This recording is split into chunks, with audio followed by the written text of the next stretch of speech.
Unya may mga Saduceo nga miduol kang Hesus. Mao kini sila ang nag-ingon nga dili mabanhaw ang mga patay. Magtutudlo mingon sila. Gisulat ni Moises kining balaura.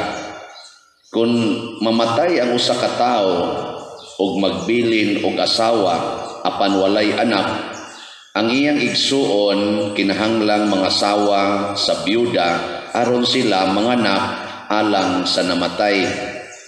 May 7 ka managsuon nga lalaki ang kamagulangan naminyo og namatay nga way anak.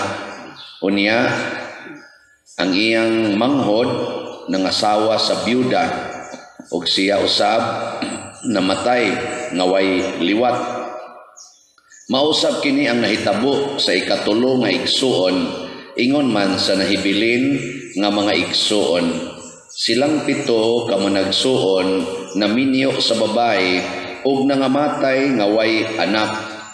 Sa katapusan namatay ang babae.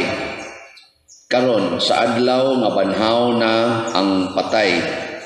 Kang kinsa man siyang asawa nga silang 7 nakapangasawa man kaniya. Sa Hesus mitubag, pagkasayop ninyo. Og nasayod ba kamo ngano? Kay wala kamo makasabot sa kasulatan ug sa gahom sa Dios. Kay kun ang mga patay banhaw na, mahisama sila sa mga anghel sa langit ug dili na magminyuay ang mga lalaki ug ang mga babae. Dugang paniini bahin sa mga patay nga banhaon, wala pa ba kamo makabasa sa basahon nga gisulat ni Moises mahitungod sa sampinit nga nagdilaab? Kay didto nahisulat nga miingon ang Dios kang Moises, ako mao ang Dios ni Abraham, ang Dios ni Isaac ug ang Dios ni Jacob. Sa ato pa, siya mao ang Dios sa mga buhi, dili sa mga patay. Busa, nasayop kamo. Ang Ebanghelyo sa Ginoo. Daygon ikaw, O Kristo. Mga igsuon, usag yun sa dako kayong hinungdan, nganong dagon gitas kahadlok, kana bang malupig itas kahadlok ba?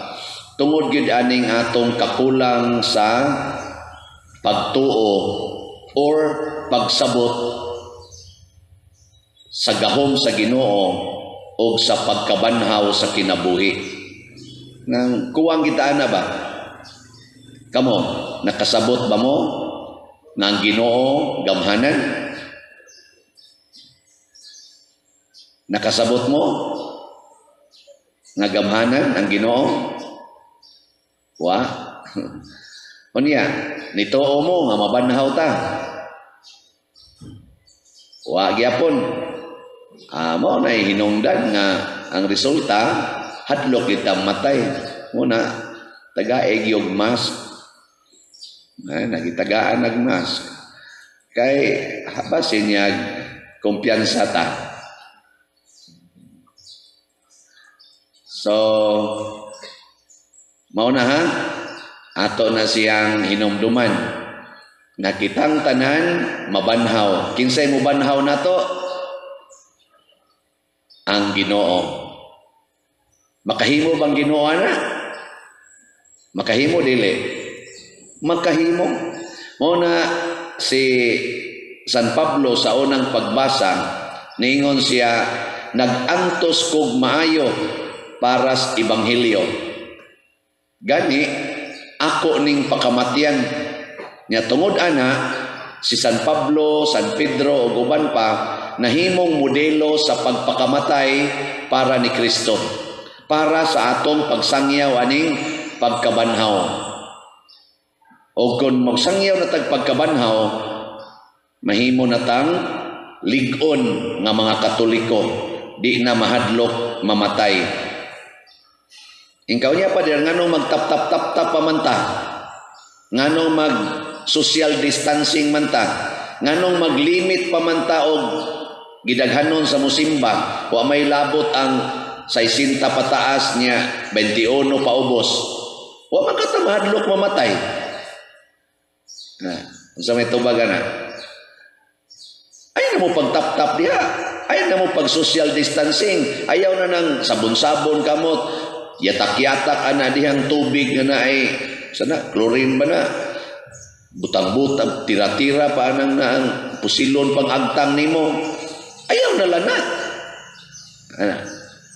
Sakto dili. Murag sakto, pero dili di ay. Ato ning gibuhat tungod sa atong gugma. Gugma sa atong isig katao.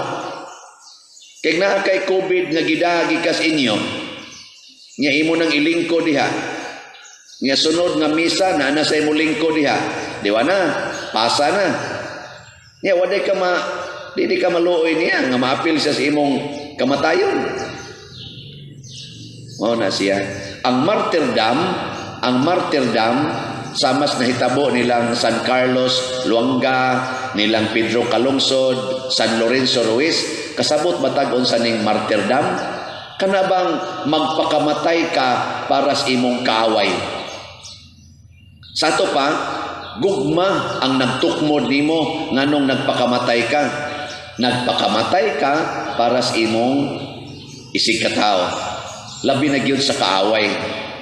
Nakaroon magpakamatay man ganita para sa kaaway, aron dili mamatay ang kaaway, mas maningkamot ang dili mamatay ang atong isig katao tungod sa atong kadangham, tungod sa atong pagpasagad. So kung ako doon na ako'y COVID, di na ko mumisan. Nya ingnonayin ko ninyo, nya pa dirwa na kay kolekta, so be it. Nya wa na kay pagkaon, okay lang. Ana, ug disan mo pakaon ako, kamoy gabaan. Nganong de? Ibaw mo wa na misang pare, di pag ninyo tagaan pagkaon, patay. Pero nahigugma sad mo nako, kamo sang tanan nga akong gimisahan, samtang buhi pa ko, buhi. Gato pang himsog-himsog pa ko. Siya ro sa disan mo muatiman ako. Dili mo muatiman ako de. Tanaw, mga buangon gyud mo. O na, atiman sad mo. Ang resulta, mag-alagaray na ta. Kanya mo alagad ta, bisan pag namiligro. Maubitang gidaig na itong maayo ang ato mga frontliners. Tawag sa ilang sugo, sa ilang profesyon o katungdanan, nahimo silang frontliners, nagkuhan sila ba? Nagrisgo sa ilang kinabuhi, aron mabuhi ang mga tao. Bunga nas gugma, mo na siya gitawag og gugma. Yang anong nibuhat man kanang magrisgo kasi imong kinabuhi. Total nituo man sa tangana ay pagkabanhaw. Nakaron ari na ta sa minyo, kay gihisgot man direg minyo. Kung ikaw usa ka asawa, nya imong bana nangabit. Unsaon man pag-apply anang gugmas pagpakamatay para sa imong gihigugma, ayaw gid siya badlonga nga ihunong ang iyang pagpangabit. Ayaw ginabuhata. Kay imo ganin ang buhaton, musamot na siya pangabit. Kay matod para ba sa istorya, province ni sa experience, ang gidili maoy lami. No, junal dia. Mawita na kaming mga pare, gididan mami nga di mo hikap. O kanang ingon ninyo mga babae, mao sa lami kay hikapon. O mo kumpiyansa mi, kahikap yun. Basta ang gidili, mo ginilami, kanang ingnaw, ayaw nig sudlang kwartuha ha. Ana, muli sa nuga, usay na sudi ana. Ano bang unsay gidili ma-interested ka? So ayaw siya didi ang imong bana, ayaw badlonga, never say ihunong ng imong pagpangabit. Unsa may imong isulti? Ingno nimo, dong nakahibaw naman jud kong naa kay kabit, gisakitan kay ko. Mura kog mamatay sa kasakit o kasakit. Kay akong gibati no nga wa na jud kay paghigugman ako, wa na jud koy value sa imong kinabuhi. Pero bisan pag imong kabiton ang tanang babae sa kalibutan, Di gyud mausab ang akong paghigugma nimo hangtod sa kamatayon. Kamo mga asawa na diha, masulti na ninyo. Wa mo'y klaro. Unya. Unya ron kun ang babae sa mo'y nangabit. Kusog na ba kay mangabit ang mga babae karon? Mga buangon sa kayo. Masulti ka na ninyo kamong mga bana. Nabisag kabito nimo ang tanang mga lakis kalibutan, apil ng pare. Di gina makapausab sa akong paghigugma nimo day hangtod sa kamatayon. Ana, musugot san mo? Otro san mo? Nganong musugot man ka? Aron dili ka makasala. Kay magsingkag badlong niya magtuma na sa nas gusto, masuko na ka, aadto na mo sa impyerno. Ang nindot maadto tag langit, kay dito ra mas langit mga igsoon, matud pang Kristo, wa nay minyo ay. Wala nay minyo dito. Buros na ta mga anghel, muratag mga anghel, pulos na lang ta igsoon. Muna isipan nila na imong bana, nga imo nang igsoon. Ug magtuman gid ang ato siyang gusto, min kato na ako igsoon ay nanguyab na. Ano ikaw day igsoon kang babae, mupugong day ka sa imong igsoong laki kung manguyab. Ang naay panahon mo ingong kaayaw pero di masana maayo. Tagaigi sa gigayon nga maka-exercise sa iyang freedom. Nada, buhatan na oh. Di ba dali kay kang mamatay? Di dugay kay kang mamatay. Dugay kita kay kang mamatay ngano man ang imong dughan gaan, ang imong kinabuhi malipayon. Bisag magtuo imong luha malipayon. Muna nga niingon si San Pablo ni Timoteo, ayaw kahadlok, ayaw kabalaka, pag malipayon sa pagantos, sa pagambit, sa pagantos ni Kristo, sama sad sa akong gibuhat karon.